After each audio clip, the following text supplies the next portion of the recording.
with many signifying the U.S. United States happen. 5, 4, 3. We have stage 2 engine ignition. 1 minute 25 seconds. Change pressure hold.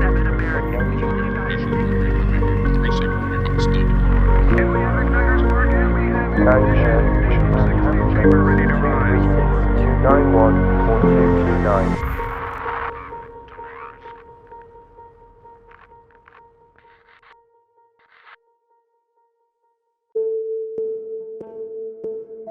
Hey guys, City Walk, City Wall here, and this is Cities Skylines, Mars.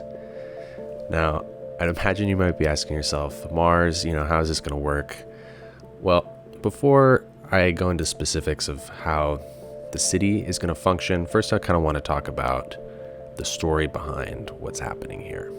We're in the future, and in this made-up version of the future, there's a company called Walk Industries that has a lot of investors who have paid a lot of money in order to create colonies all over the surface of Mars. And there's a bunch of these sort of glass domes that are pockmarked all over, and this is one of them.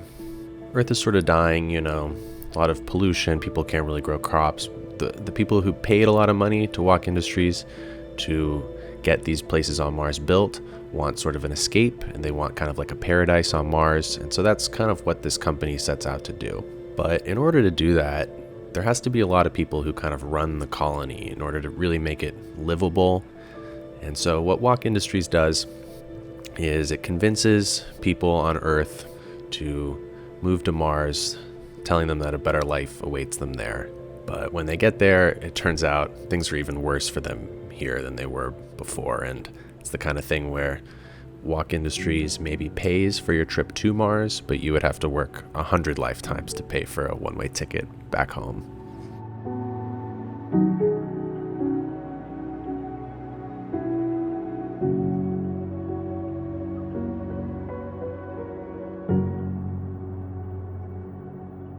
Okay, so why Mars? Why am I doing this as my next project after Kobayashi Island?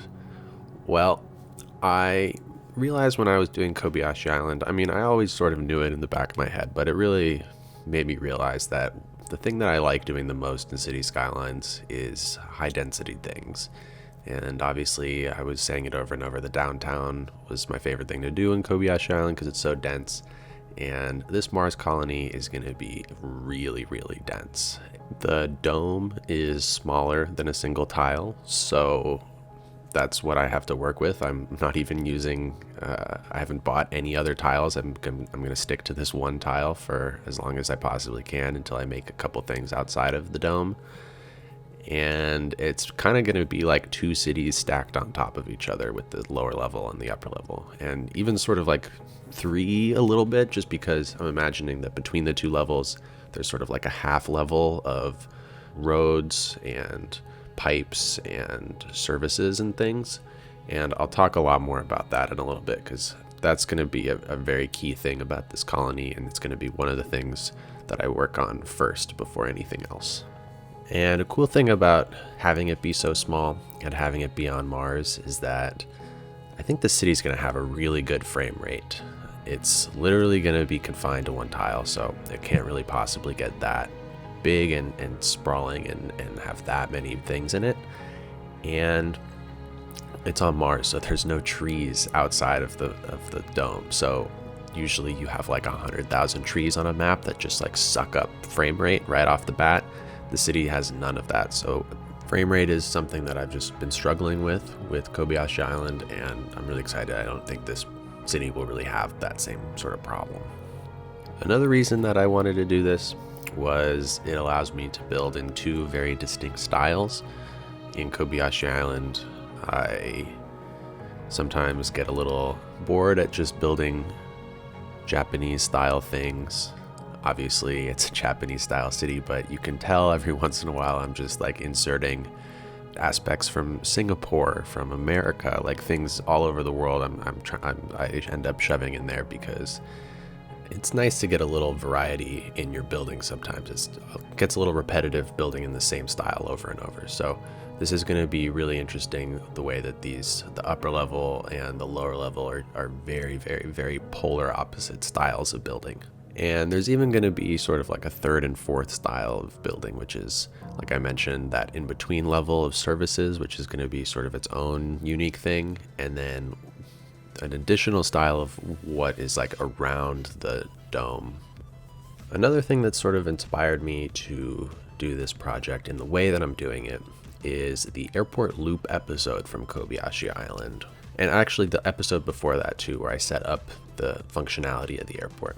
And those are really interesting episodes, I think, because I'm using different combinations of paths and roads and tunnels and freeways in order to force citizens to do very particular things and get to places in very particular ways. And this city is going to take a lot from that. It's divided into two levels, an upper level and a lower level. And so the question is, how do those levels interact? Do they even interact? Are they sort of separate cities?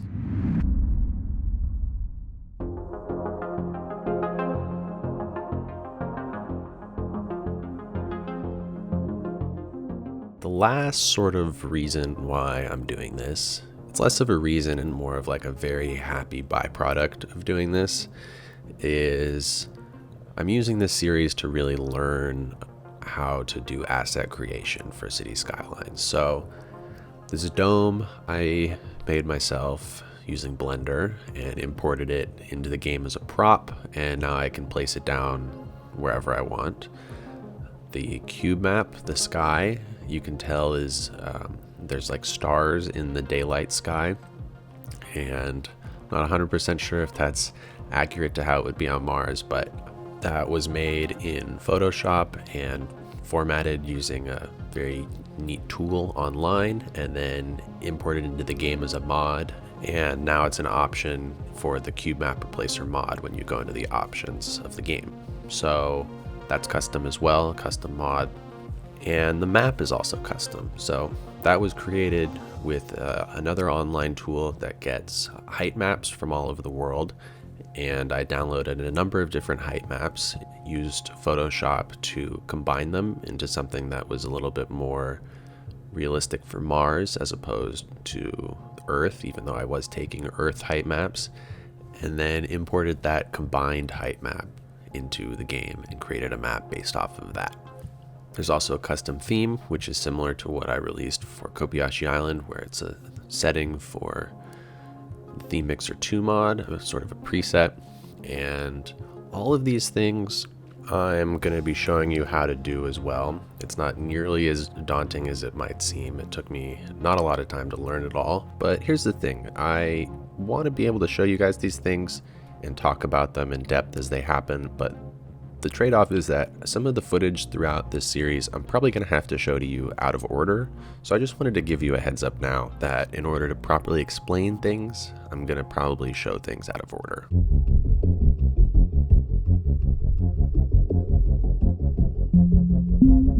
Let's just talk about the roads for a little bit, because that's really key with what's going to be going on with this colony. We're on Mars, and I don't really know if regular conventional roads make sense here. Are they bringing cars to Mars? Are they making cars here? Like, cars take up so much room. This is such a small space. So what we're going to be doing instead is conveyor belts.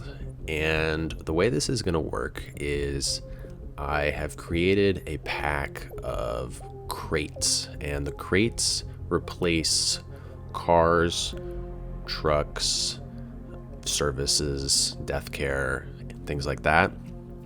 And I've also created a pack of props that look like conveyor belts and are animated. So what we're going to be doing is our roads are going to be made out of an invisible road. It's a one-lane road, and over the top of the road I'm going to be placing these props, these conveyor belt props, and on the road we'll be driving crates. And so this is going to kind of be replacing a road system in this city, and it's going to be designed very, very differently than a road system, but it's still going to function in the normal City Skylines way, where cars and trucks will be driving to buildings, picking people up, dropping goods off, things like that. So crates instead of vehicles and conveyor belts instead of roads. In terms of some of the services, we're also going to be doing things a little bit differently. I have never actually downloaded or purchased the Natural Disasters DLC until now, and the reason I did it was not because of the natural disasters whatsoever. It's because that DLC has this awesome thing which I didn't even know about until sort of recently, which is that you can get helicopters to replace fire trucks, police cars, and ambulances. You literally can have none of those three things and just have helicopters flying around, picking people up, fighting crime, putting out fires. I'm not going to be doing fires here. I'm using the no fires mod because I don't want my city to accidentally burn down. So I'm going to be completely ignoring the fire service. But for medical and for police, there will be no ambulances and police cars. We're going to do entirely helicopters instead. So there's this awesome helicopter that was made by Dreedeman on the workshop. It's called Half-Life 2 Combine Helicopter, and it's a police helicopter, and it's really futuristic looking and kind of dystopian looking, and I'm going to be using that as a police helicopter. And then in terms of medical helicopters, I'm going to be making my own. In terms of public transportation, the city is less than a tile. It's super small, and in City Skylines, a city of that size doesn't really need public transportation at all. People can walk that far in this game, but that's no fun, so we got to do something. My first thought was that on the upper level, we would be using blimps, and there's this really awesome blimp made by Creepy Eyes that's very futuristic looking, and that would sort of service the people who lived up above. And then there's the suspended monorail made by Ronix, which I was thinking would do a little loop down below, and that would service the people on the bottom. But when I brought in the blimp into the game, it is way too big. It does not fit really inside of this dome, so that doesn't really work. And I was also sort of thinking about the monorail, and I know it's like one of the noisiest things to have around, and so the city's going to be really dense, and the monorail is going to be like inside of buildings and things, and it's going to probably cause a lot of sickness. And I am playing with services, and I don't really want there to be like just a terrible sickness problem that thousands of helicopters are trying to fly into these monorail stations and pick people up around them. So I was trying to think of some other good solutions. I was looking on the workshop, and I found an interesting thing, which is a functional roof helipad. It's made by Vinicus M on the workshop, and this thing is like a blimp stop, but it looks like a helicopter pad, like for the roof, and it's supposed to be used with a helicopter that they have listed on the workshop. That's like it is a blimp, but it looks like a helicopter, so it would still be blimp service, but it would look like a helicopter. And since I'm already making a medical helicopter, I was thinking maybe I change the skin around on that model, have it look less like a medical thing and more like a transport thing, and have two different helicopters that look kind of similar flying around. One is public transport and one is medical service. So if monorails aren't going to work down below, what is? I was noticing, I haven't actually ever used this, but I was noticing how the cable car in City Skylines, there's an ability when you import things in the asset editor, there's an option to import something as a vehicle for the cable car. And I was thinking that's kind of interesting. What if I were to make sort of like a custom cable car vehicle and have that attached to a cable and have that going around the city in a very similar way as the conveyor belts? I think they're kind of a little bit of a similar concept going on there. So that's very interesting. I'm going to look into that in the near future, and that may be what we end up doing for public transport on the lower level. And then how are people even going to get here? You know, in Kobayashi Island, I made it an island city where there's no actual road that connects you to the city, and I'm not saying that was a mistake, but it's something I was struggling with every single episode, and I don't want to do that here. I do want to have a road that connects to the outside, and so I'm thinking that I'm going to kind of hide this road a little bit. It's going to be underground the whole way. It's going to be a little bit of like a cheat road, but what I am going to do is in the dome, there will be a number of conveyor belts that appear to be leaving the city, and they're going to go underground, and they're going to connect to sort of like a spaceport on the outside of the dome. And there's a very interesting plane that I found on the workshop. It's called the District 9 drop ship. I believe it's from the movie District 9, and someone made an asset out of it. And it functions like an airplane, but it looks like a spaceship. So this may be a little bit down the road, because that road that exits the city will actually connect to the edge of the map as well. But eventually we're going to have an airport here, and it's most likely going to use an asset like this, or this exact asset, and kind of be like a spaceport where spaceships would fly and land there and pick people up and drop people off, and that would be sort of the main public transport that is able to access the city from the outside of the map. So I think this city and its public transportation system is going to be really, really unique, something that none of us have really seen in Cities Skylines before. It's going to be pretty experimental, and I think because of that, there's going to be a lot of hiccups and bumps along the road trying to figure out everything perfectly. I'm imagining it's not all going to pan out exactly how I'm saying it now. So I think that's actually going to be part of the fun of this series, is really doing a lot of stuff, trying to figure out cool ways to manipulate the game and cool things you can do that you might not expect if you're building a city in just a normal, Earth way. So that's something I'm really looking forward to this series as well.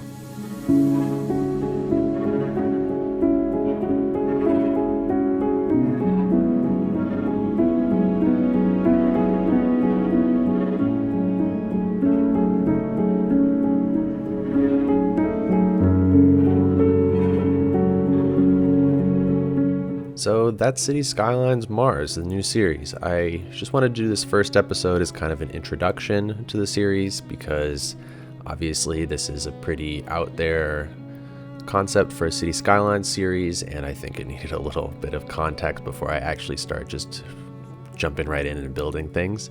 But that'll happen next episode, and you can look forward to that in another week or so. But just to kind of give you a little bit of a heads up, because I now have 2 series going, this one in Kobayashi Island, these episodes aren't going to be coming out quite as often as Kobayashi Island has been, but I think it'll be worth the wait. There's going to be some really cool stuff that gets done in the series, and a lot of custom assets that get released along with it, a number of which are already available on the workshop. You can check them out in the description of the video. There's a link there.